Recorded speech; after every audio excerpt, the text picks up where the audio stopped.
MIDC Bhoom जिल्हा धाराशिव या ठिकाणी 2 एकर जागेमध्ये 500 किलोवॅट सोलर सिस्टम बसवून इंडक्शन मशीनवरती भारतातील पहिला खवा प्रकल्प सुरू केलेला आहे।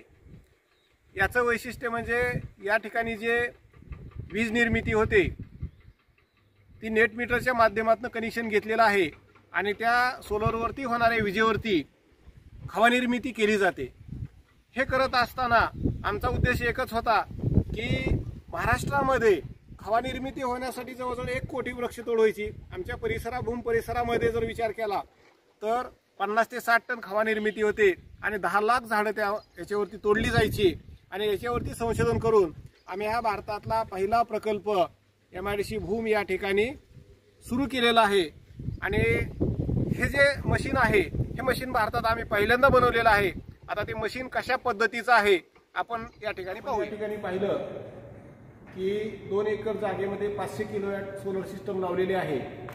त्याचे सरासरी 2 ते 2,500 युनिट रोज तयार होतात। हे करत असताना ही जी मशीन आहे ही इंडक्शन खवा मशीन आणि हा जो प्रकल्प आहे भारतातील पहिल्यांदाच आपण खवा निर्मिती केलेला प्रकल्प आहे सोलर सिस्टमवरती की ज्याचा उद्देश एक आहे की जी वृक्षतोड होते ती वृक्षतोड आपल्याला थांबवायची आहे आणि खवा निर्मिती वाढवायची आहे। त्यासाठी आम्ही भारतात पहिल्यांदा हा प्रकल्प सुरू करून ही इंडक्शन खवा मशीन आम्ही डेव्हलप केली। याचं वैशिष्ट्य असं आहे या ठिकाणी कुठेही आपल्याला जाळ धूर दिसणार नाही। बटन दाबल्यानंतर याचे व्हेव्स तयार होऊन फक्त त्याची प्लेट गरम होती आणि एका वेळेस एका या मशीनमध्ये 40 लिटर दूध टाकल्यानंतर याचा सरासरी 9 किलोच्या आसपास खवा तयार होतो गाईच्या दुधाचा। आम्हाला काही अनुभव असे आले की पूर्वी आम्ही फार एवढा अभ्यास केला नाही, पण ज्यावेळेस आम्ही याच्यामध्ये संशोधन करत गेलो, आता थोडे गेल्या 1 महिन्यापूर्वीचा अनुभव, आता पंढरपूरची वारी असल्या कारणानं अकलूजचे जे मोहिते पाटील यांचं अकलूजची डेअरी आहे शिवामृत डेअरी, तर त्यांना खूप मोठ्या प्रमाणात खवा पेढ्याची ऑर्डर होती। मग त्यांच्याकडे पेढ्या खवा निर्मिती व्हायची। मग त्यांनी दुधाचा टँकर आणून आमच्याकडून काही खवा निर्मिती केली। त्यावेळेस आमच्या असं लक्षात आलं की त्यांचं त्या ठिकाणी खवा निर्मिती करत असताना 1 किलो खव्यासाठी 5 लिटर दूध लागायचं, 3-5-8-5 फॅटचं, आणि तेच दूध या ठिकाणी 4.5 लिटर दुधामध्ये त्यांचा 1 किलो खवा तयार व्हायचा।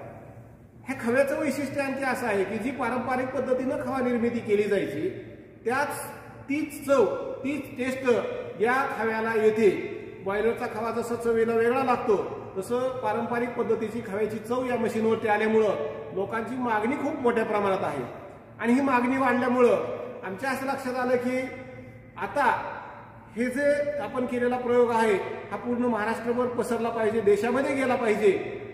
आणि यासाठी आम्ही आता ही मशीनची जी डेव्हलपमेंट आहे, पूर्वी असं सुट्ट सामान आणून आम्ही एकत्र करायचो वेगवेगळ्या ठिकाणाहून, पण आम्ही आता या ठिकाणी जवळजवळ 2 कोटीची गुंतवणूक केलेली आहे आणि त्यासाठी लागणाऱ्या सर्व मशीन, या स्टीलच्या खवा मशीन बनण्यासाठी, या इंडक्शनचं युनिट बनवण्यासाठी, त्यासाठी लागणारं जे सगळं मशीन आहे आम्ही या ठिकाणी आणून आता मशिनरी चालू केलेल्या आहेत। आणि मशिनरी सुरू करण्याच्या अगोदर आमच्या जवळजवळ 80 ते 90 मशिनरीच्या ऑर्डर बुक झालेल्या आहेत।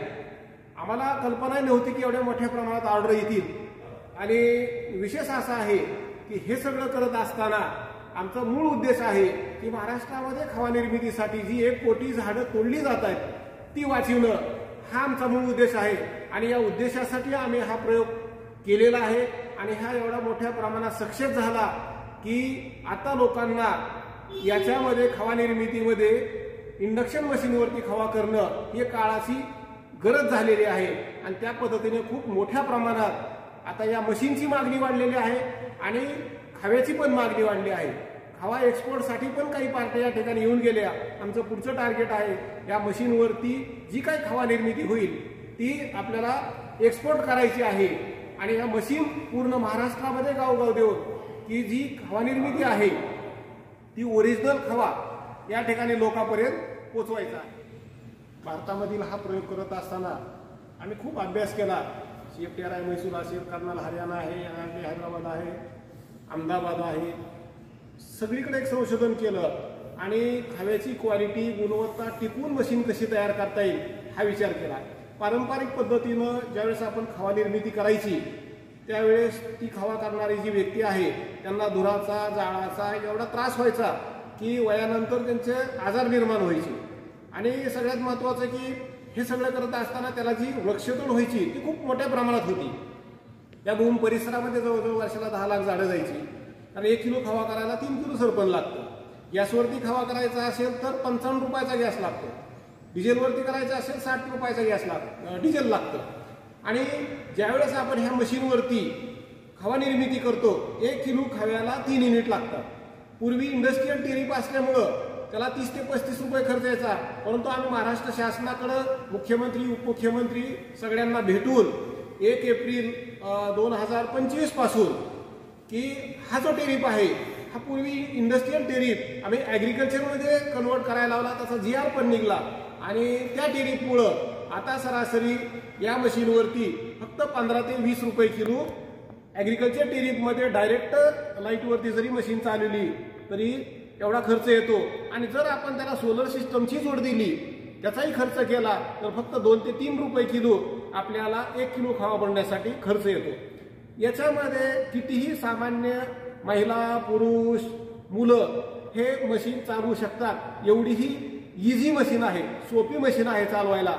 आणि यामुळं घरचं काम बघत बघत जनावरांचा गोठा बघत बघत त्या ठिकाणी ही मशीन चालवणं इतक्या सोप्या पद्धतीनं आपण या ठिकाणी खवा निर्मिती करू शकतो. मशीन खरेदी करताना शासनाच्या CMEGP, PMEGP, PMFME, पोखरा, स्मार्ट अशा विविध योजना आहेत. 25 ते 60% याला सबसिडी मिळते.